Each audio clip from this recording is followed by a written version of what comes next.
Mari kita mulai videonya.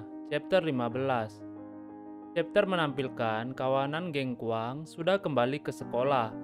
Para murid tidak menyangka kawanan geng itu bisa lepas dari hukum yang menjerat. Hanya Cha yang mempertanggungjawabkan apa yang dilakukan kawanan geng tersebut. Karena hanya Cha yang tidak memiliki cukup uang untuk menyogok peradilan. Di peradilan sebelumnya, Kuang beserta kawanannya hanya tertawa-tawa mendengar putusan hakim. Ia lepas dari tanggung jawabnya sebagai otak dari penyergapan Namjil dan kawan-kawan. Di sisi lain, Namjil terus berusaha meningkatkan kemampuannya dalam berlatih bela diri. Ia merasa tidak cukup puas hanya dengan latihan di gym. Ia merasa perlu terjun ke jalanan untuk merasakan pengalaman perkelahian secara langsung. Ia berusaha semaksimal mungkin untuk meningkatkan kemampuannya. Secara lawannya ini bukanlah kaleng sarden.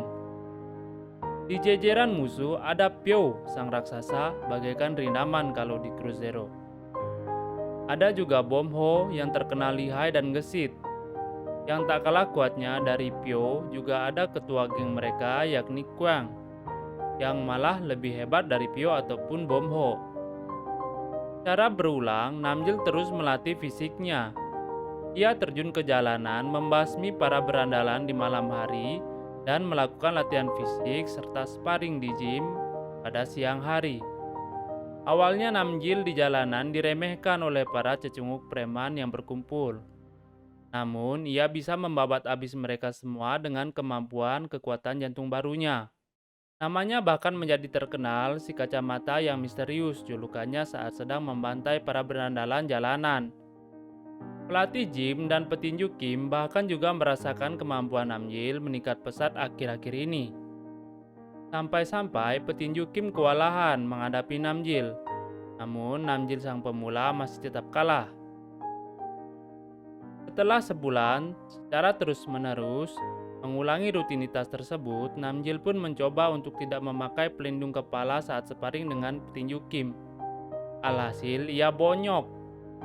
Chapter 16. Chapter ini menampilkan Dae, seorang murid pindahan di sekolah Namjil. Ia sedang membabat habis beberapa murid di sana. Ia terlibat perkelahian di hari pertamanya masuk sekolah itu. Murid-murid itu ingin membuli Dae pada awalnya, namun Dae adalah petarung yang hebat. Ia bisa membalikan keadaan dengan mudahnya dan membuat para pembuli tersebut bonyok dan berdarah-darah. Kejadian itu tak sengaja dilihat oleh geng Kuang. Kuang merasa tertarik akan pribadi Dae. Kuang meminta Dae untuk masuk ke dalam gengnya, namun Dae menolak ajakan itu mentah-mentah. Perkelahian pun tak terhindarkan lagi. Dae melancarkan tendangan ke arah Kuang namun ditangkis oleh wakil ketua geng Kuang yang berambut perak. Alhasil, Dae versus wakil geng Kuang pun terjadi. Sedang Kuang dan anggota lainnya menonton jalannya pertandingan tersebut. Adu jotos pun tak terhindarkan lagi. Wakil ketua geng melancarkan beberapa pukulan ke arah Dae, namun Dae bisa dengan mudah menghindari pukulan tersebut.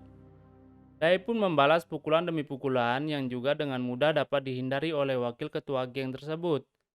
Tendangan Dae juga bahkan tak mampu mengenainya. Dae akhirnya berhasil memukul pipi dari wakil geng itu. Namun Dae juga terkena pukulan di pinggangnya. Rentetan pukulan wakil ketua itu sangat cepat membuat Dae terpojok. Akhirnya Dae mengeluarkan skill aslinya. Ia menggunakan seni bela diri Thailand yaitu Muay Thai. Pukulannya memang tak mengenai wakil geng itu. Namun lututnya berhasil memberikan damage fisikal ke arah dagu wakil geng itu.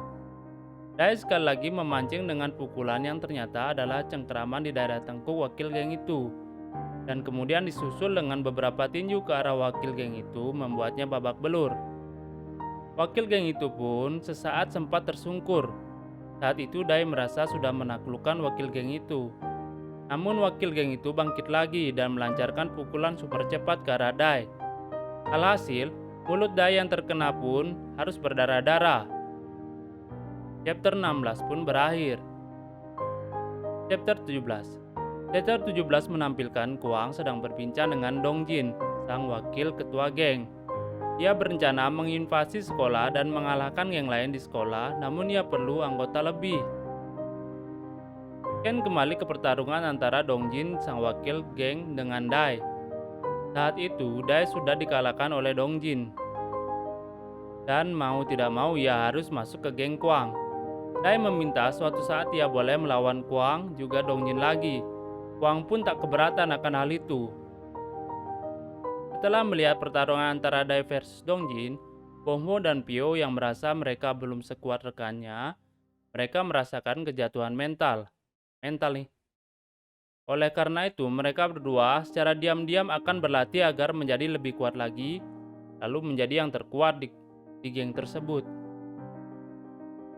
Kwang mengumpulkan orang-orang terkuat kelas 1, bermaksud mengalahkan Seoktae, sang pemimpin sekolah dari kelas 2. Seoktae memiliki orang-orang kuat di sisinya. Kwang tahu Seoktae ini tidak mudah dikalahkan, maka ia ingin memperkuat gengnya. Seoktae bahkan memiliki anggota tidak kurang dari 40 orang. Chapter 17 pun berakhir.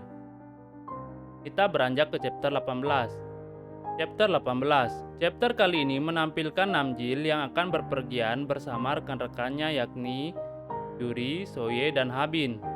Mereka bertemu di luar sekolah dan memasuki restoran untuk sekedar melepas rindu sekalian bersenang-senang. Seperti biasa, Yuri tangannya berubah menjadi lebih kasar setelah latihan berat. Sedang Namjil kepergok badannya lebih berisi saat ini dan bertambah tinggi. Soye mengucap rindu yang membuat Namjil tersipu malu. Mereka pun bercengkerama bersama. Ken berpindah di sekolah. Kwang yang merasa persiapan sudah cukup matang mendatangi geng Tai, lalu mereka membuat janji temu tawuran di area parkir jam 12. Tai tersenyum gembira mendengarnya, karena setelah sekian lama hasrat bertarungnya kembali memuncak. Tai adalah orang yang licik. Ia mengirim anggota sebanyak 30 orang untuk ke area parkir, sedang ia dan beberapa orang lagi menghajar Pyo dan Dongjin. Dongjin dan Pyo saat itu sedang terpisah oleh geng Kwang. Alhasil mereka pun dibuat babak belur oleh geng Tai. Kwang yang menyadari Pyo dan Dongjin tidak ada merasa marah karena kelalaiannya. Ia langsung tahu kalau Dongjin dan Pyo sedang dipreteli oleh kawanan geng Tai. Chapter pun berakhir. Chapter 19. Di chapter kali ini, Kwang membeberkan strateginya untuk melawan geng Tai.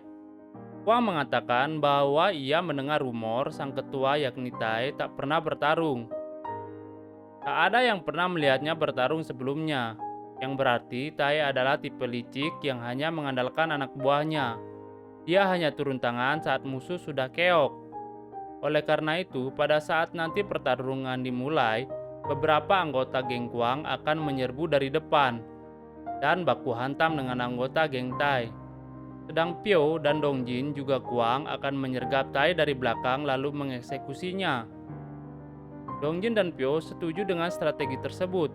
Mereka berdua ingin merokok terlebih dahulu sebelum pertempuran itu dimulai. Namun pada saat mereka merokok, secara tidak terduga Pyo menyerang Dongjin, membuat mereka berdua berkelahi. Pyo tidak tertarik dengan urusan geng. Ia hanya tertarik dengan menjadi yang terkuat. Oleh karena itu, ia harus mengalahkan Dongjin terlebih dahulu, lalu mengalahkan Kwang dan mengalahkan yang lainnya, dan menjadi yang terkuat di sekolah, katanya. Sedang di sisi lain, Tai menyusun rencana dengan membuat 3 orang berpencar mencari informasi tentang geng Kwang. Tai akhirnya tahu geng Kwang sedang berkumpul di area konstruksi, sedang Dongjin dan Pyo diketahui sedang berada di area parkir dan sedang berkelahi. Chapter 19 pun berakhir.